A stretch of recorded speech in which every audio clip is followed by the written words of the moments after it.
Hey, Carly. Thanks for joining Hey, this Raj. morning. Hello. Thank you for joining from Tennessee. I appreciate you taking the time. Um, we just wanted to talk a little bit about CMMC. I would like to get your perspective. Actually, before we get started, I met you, in the past few months, we worked together. And ever since I met you, Yeah. learned a lot about your background experience. But can you give us a little bit about your approach? I know you've been in Microsoft. You joined recently from the DIPCAC. So if you can give us a little bit about your background so that, the viewers understand what your perspective is, coming into this video. Yeah, sure. So Carly Salmon, I am a security technical specialist at Microsoft working with our defense customers. So I help them utilize Microsoft's security stack to meet their use cases and to better protect their environment for our warfighters. And prior to that, I was at DCMA, started the DIPCAC back in 2019. So led assessments, developed that assessment methodology. And then as CMMC started to become what the evolution of the DFARS 7012, we worked with the AB, sharing our methodology and how we train folks for the programs that they built out for their training and their assessment methodology, as well as we assessed the third-party assessment companies that were going through the AB's process, Awesome. kind of giving that backstop of, is this company going to be able to handle potential CUI that they might get, as the government kind of views these reports as CUI. So that's what I did, and I kind of brought it through. I worked with defense contractors for a couple of years as they're looking at Microsoft tools for their compliance with CMMC, as well as continue to partner with like the Microsoft CMMC community and the ecosystem, both government and commercial, speaking at different engagements, talking about Microsoft compliance, and kind of talking about all of these different things around CMMC. So I'm excited that the rule is here because there's a lot of things that we're like, we won't know till the rule. Now we have it. So we have a little bit more clarity. Mid-December, finally, after what, 5, 7 years? How long has it been since this 1.0, I guess? I mean, it's probably only actually been like 4. It's 4 to 5. I mean, it's really not that long if you think about government Okay. process. Um, it really has not been a very long time to get from ideation to actuality. So, Actually, that I want to ask that question. I've been asking a lot of people, right? For us, I'm new to this space, so I'm gonna. Why did CMMC even come? Why was that ideation? You guys sat and you had D4s, you had self-assessments, you had people talking. Why did this even conceptually say we need to do something called a CMMC program? I understand protecting, CUI and defense national interest, but what is it that really brought up? Why did people actually said we need to conceptualize this thing called CMMC? yeah, so this is actually something that I used to brief when I was part of DCMA. We call it like the history of how we got here, right? So probably, I mean, security and cybersecurity is still a relatively young field. And so as technology has progressed, you know, security was kind of an afterthought for most companies, or just in general, even at the government, because you didn't Mm-hmm. necessarily think about that, right? You're just thinking about the productivity that you're going to get from these tools. But probably like 12 to 15 years ago, when you started to see some data breaches, you started to see like attacks on some of our defense contractors, the government was kind of like, huh, maybe like they've got our information. How do you think like the Yeah. Chinese have a very similar version to the F-35? Or you see very similar, like, our drawings have gone to some of our adversaries, and nation state adversaries, and you see other Wow. militaries have similar um, weapons or equipment, or now they know how to, counter US forces. And so Mm-hmm. probably around like 2012, that's when the government was like, we need to do something. And Mm-hmm. that's where the DFAR 7012 kind of started to be birthed. The contract clause for protecting government information. Mm-hmm. And Mm-hmm. then, so they started adding that to contracts. Mm-hmm. And then, 2017 was the thou shalt be implementing and following the 7012, implementing adequate security as via the NIST 800-171, as well as a few other things like reporting when an incident occurs, Mm-hmm. as well as, um, you know, flowing down this clause to any Mm-hmm. of your subcontractors that might have CUI. Mm-hmm. So the Mm-hmm. 7012 was birthed 2017. By the end of 2017, everybody will do this. But nobody was checking. Okay. But nobody was checking. Oh, And okay. so that's when the DIBCAC was born in 2019. DoD CIO office came to DCMA, said, you guys do contract reviews of Mm-hmm. compliance with the clauses.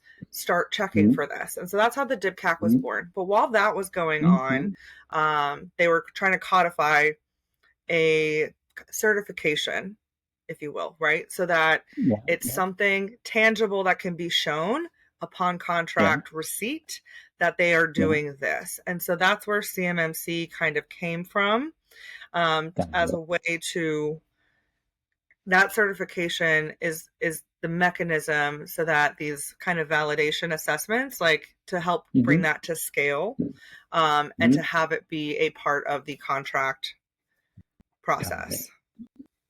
Right. So in a way, CMMC was more about validating the security within the supply chain, right? Would Correct. you say that? Okay. So Yeah. can you just 30 seconds, and I only want to make sure I that know, sorry, I people, talk a lot. when you define, no, it's good. No, no, no. I want to get this next question is very important. What is a defense industrial base? If you define to a layman, right? Hey, DIPCAC? We get the definition, but CMMC is applicable to the ecosystem or the people who are or the companies within this DIB, they call it, right? The defense industrials. Right.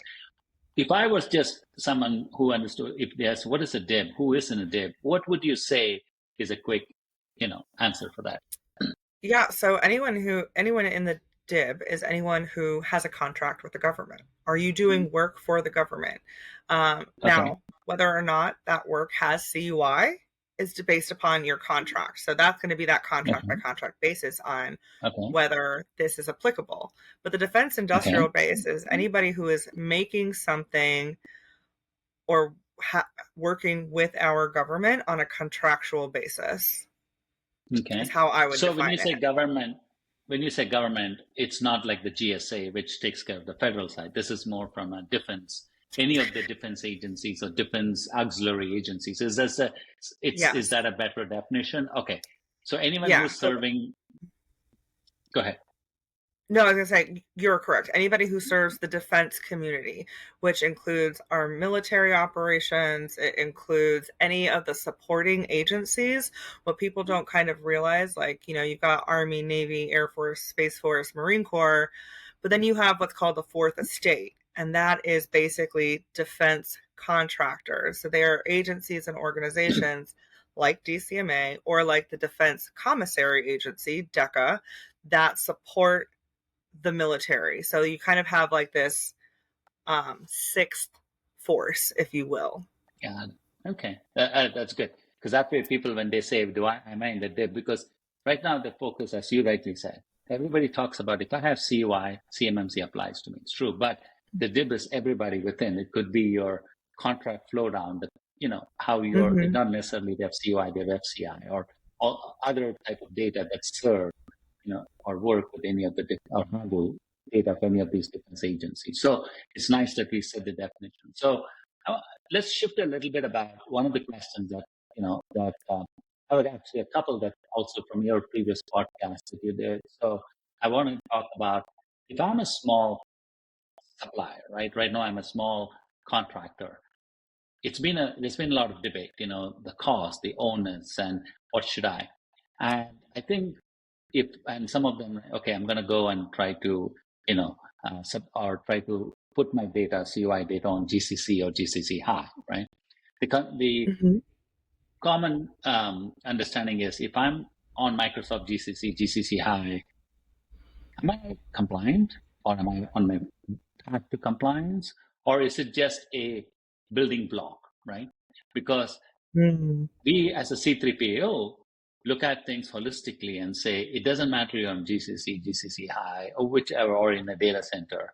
You have to show that your artifacts meet the intent of the 800, 171 level 2, for example, right?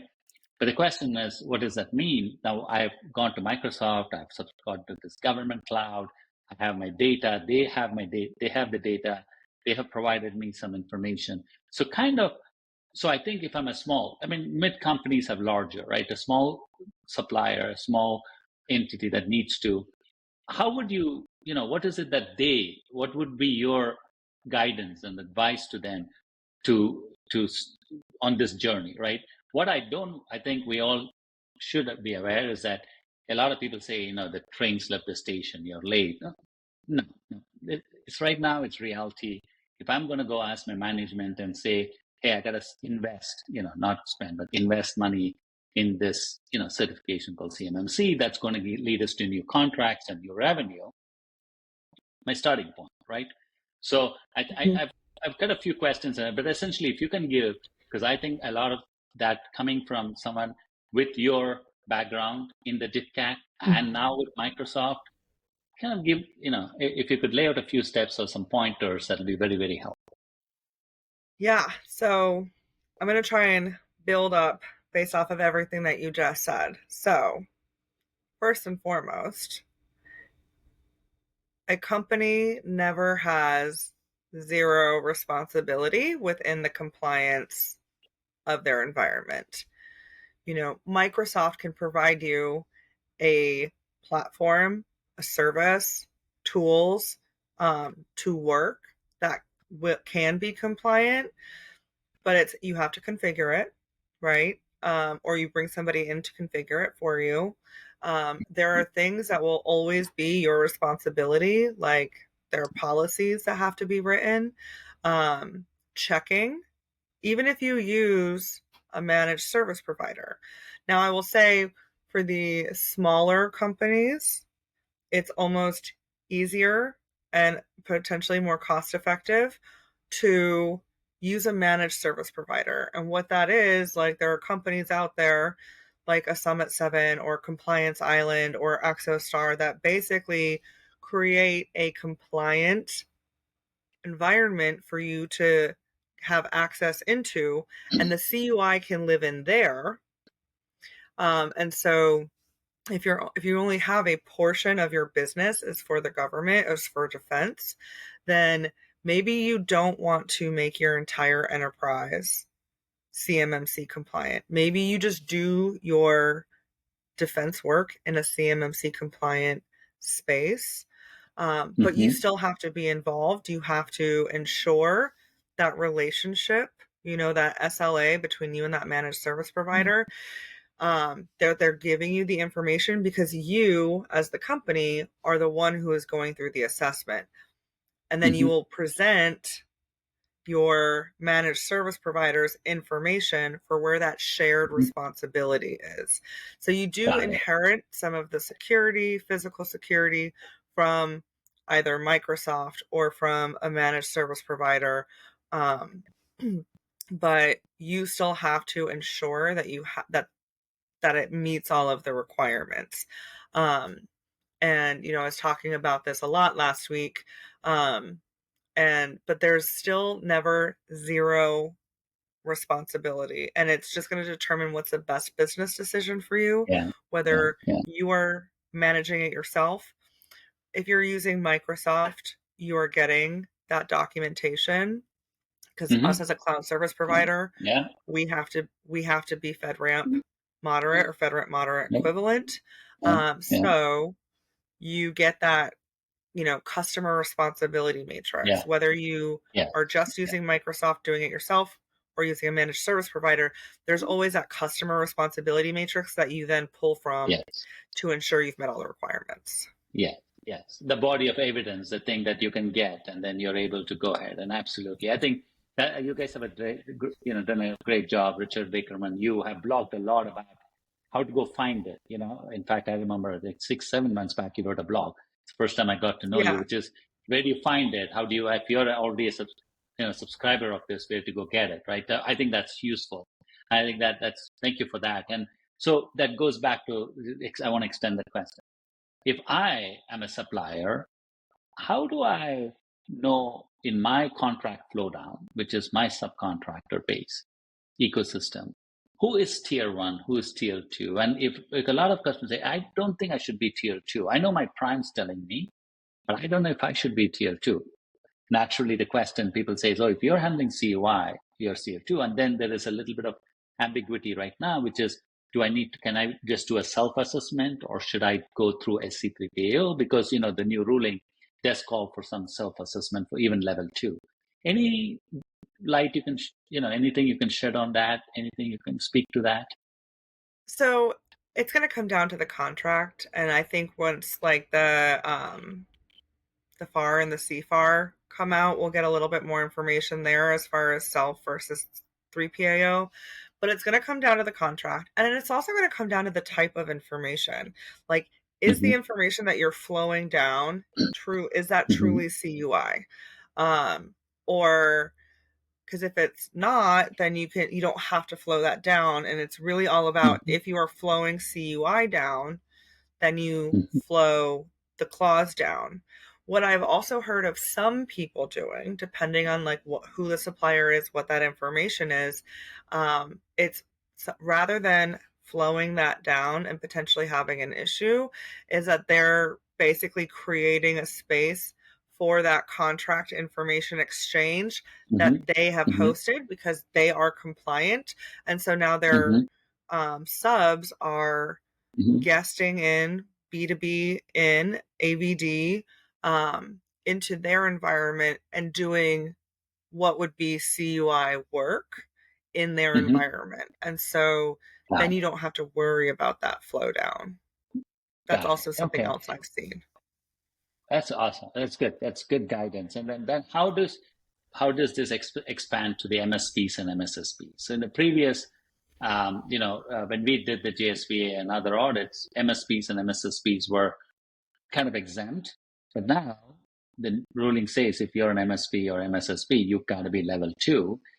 Is that the same notion? If what you handle, what would, because there's a lot of MSSPs and MSPs helping the contract base. There's no doubt, right? Many of them don't have IT shops. They outsource or seek help, right?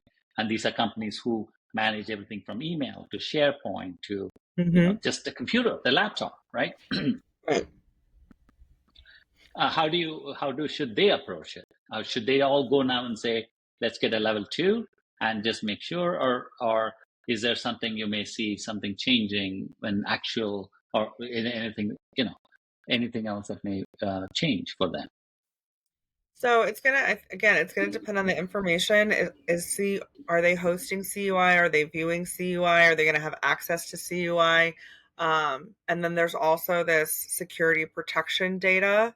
Do they have that? And so then now they are in that scope. It's all like where the information can go, who has access to that information is what is going to determine the scope.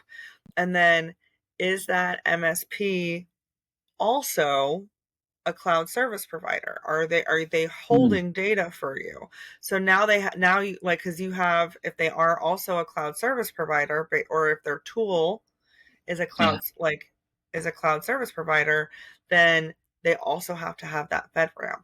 What's nice about kind of how the ruling has clarified some things is that moderate FedRAMP equivalency definitely has a lot more clarity, as well as how your MSP should be in scope. And like you said, what is that MSP doing? They can do, like you said, they're doing the day-to-day IT management. So if they're doing your day-to-day IT management and you just really have like a point of contact at the company, you're going to want them involved in that assessment. Yeah, absolutely. are they a managed security service provider? So then that, Yeah. Yeah. changes the scope and brings them in. Are they just, you know, are they providing perpetual service, or is it just a one and done? They've kind of set you up, or they're Yeah. hosting you. Um, but there's always going to be that um, SLA, that memorandum of understanding, that what is in your contract with them, and then they should provide you. And if they don't, or they don't have it, or they've never heard of CMMC, or they're talking about 5 levels of CMMC, I hope then they're not. not Yeah. somebody you want Yeah. to go to. Yeah, Yeah. hopefully not. But they should be able to provide you that shared responsibility, what they do from an implementation standpoint, because that will come into play. Yeah. And Yeah. then most are looking, if they haven't already, most are looking to get their level 2 certification as it is, just from a sense of ease. And um, regarding self assessment versus 3PAO, that's really going to come down to the contract. Got it. Okay. And so these, you earlier mentioned about these companies, that what we call enclaves, that are Yes. essentially company can. Do they also have to be level two? Because they now, let's say they resell Microsoft GCC, but they manage it for you. Essentially, they are, providing you as a managed service. Are they considered MSP or MSSP, or how are they classified? So they would be still an MSSP or an MSP. Now, if you're hosting data, well, no, because if they're like in GCC High, right, they might not Yeah. necessarily Yeah. need that CSP. But like, so there are these companies that create these, you know, DIB hotels, enclave environment type things, Yeah. and so Yeah. Yeah. Yeah. you get access. You get access to Teams, email, all Yes. of that, and then you Yes. are blocked off from all of the other enclaves. And so while they are inheriting the Microsoft Mm-hmm. shared responsibility Mm-hmm. because it's in GCC High, you'll also Mm-hmm. see what that Microsoft stuff is. But then, if it is what their policies and security procedures are, that are part of how they have established these enclaves, like from an access control perspective, you will get their processes and procedures and policies on that. And then what your internal, right? If you're a company of 50 and there are only 10 people that need to go in here, Yeah. you talk about Yeah. how these are the only 10 people when it comes to access control. Got it. Okay, great. So that brings me to actually I have one or two last questions, and I do appreciate your time. You Yeah, of you course. recently did a podcast talking about top 10, right? You heard from your colleague at TCMA talking about what are the top 10. Now there's no longer top 10, and give us a little bit about your definition of, if I am doing this, hey, what should I watch? Like, what are the things that are going to be the gotchas? There are, out of the 320 objectives and the 110 controls, there are certain ones you can write a poem on. You can have a poem, and certain ones you can. And the question really is, what is it? I heard MFA, I heard encrypt. So kind of give us your, from your perspective, what are the ones that a contract needs to watch for those top 10 things that are very common? Yeah, so, as Jen said, they're not top 10 anymore because the smaller companies that they've gone to, it's changed now. So I don't know how that's changed, but really the top 4 to 5 have kind of stayed the same. MFA is always one, especially because there are some times where you have operational technology that's legacy that can't be updated or Mm-hmm. brought into the Yeah. cloud. And so, how do you put MFA on there? Um, FIPS 140-2, which I think we've gotten a Mm-hmm. lot of clarity on that one Mm-hmm. in the Mm-hmm. rule. Um, and that one was always a problem one, if you will, just because you'll have products or tools that say they're FIPS certified, The but they're certified, yeah. not FIPS validated. And so that the Mm. play on words, and if you don't understand validated versus certified, you're buying something that you think is going to meet the mark, but it's not in the FIPS registry. Got And so then you're now found it. unsatisfied for that requirement, or partially satisfied. I think some of the other ones that we have seen or that I had seen that still fall into the realm of what can be difficult are sometimes some of the access control. That's super important. Um, as well as, sometimes it's as simple as like change management and like a change Yeah, management board, that configuration yeah, management. Um, documentation was sometimes something that always tripped people up. So you yeah, even if you're an IT of one, you have yeah. to have Agreed. Yeah. policies. Like, Oh, it yeah. sounds silly, but Oh, documentation is the key, and like the cleaner and like more robust, it doesn't have to be like wordy, but the more robust your documentation is, the easier it is going to be from an assessment perspective. There's less questions that they potentially have to ask you, um, because they see it in the mm-hmm, documentation. Like, mm-hmm, if you don't mm-hmm. have documentation, you're gonna have a harder, longer assessment. Great. I mean, as C3POV, that's what we say. Keep those artifacts audit ready. I mean, that means show that you've met the Yeah, control, the intent of the control. And it can just be simple English, but just make sure that you have put it because we right. come in, we have no idea about your environment. We are going to assess you within 2 to 3 to 4 weeks. We need to learn. So the easier Yeah. it is for us, the easier it is for us to go through those 320 objectives because we don't want to be there asking questions, going back and forth. But I think that's good guidance from you too, because that is something that I think people I have policies, yes, true, but do they meet what you Right. require for a C3PO? You have procedures, you have things that you have done in the past, and that you want to make sure that it is ready for an auditor, right? Getting that audit ready seems to be the one of the things that people are talking about as challenges. So the last question I'll leave you, and I think I want to close this with this: if I was a if I'm going to be a Microsoft customer and subscribe to the GCC or GCC High, you talked about FIPS, you talked about encryption, you talked about the things that are in the register. So if I would say, hey, you know what Microsoft's tools or suite of services, what can I get that are ready so that when I subscribe to them, I know that they're already validated or certified or are things that I Mhm. don't have to go back and could you list some of those? And I think that'll be very helpful because people say I have this, but where do MFA or multi-factor authentication or encryption or access control? Then because you have the Purview, you have Sentinel, you have many products that you have invested a lot and you continue to invest, so that they are making them ready for the contractors, for, not just for CMMC or doing in general, but it helps them meet those. So if you can give us some, so that people know I can go to these, and I think it's a good starting point. Yeah. So, how the Microsoft, we call it One Cloud. I sometimes, to break it down, like, we'll say there's three packages, right? When we come talk about this. So you've got your Office package, which is your GCC High. That's GCC, going to yeah. be your productivity, your email, your Teams, your SharePoint, your OneDrive. And so there are many services that fall into that package, like Microsoft Purview. Thanks for that little data security plug, because I love Microsoft Purview. Oh, Um, me too. that falls into the M365 package. Um, and then you have Azure Government. That's our, Azure workloads, and Hmm. they're different. A lot of our security and other compliance tools.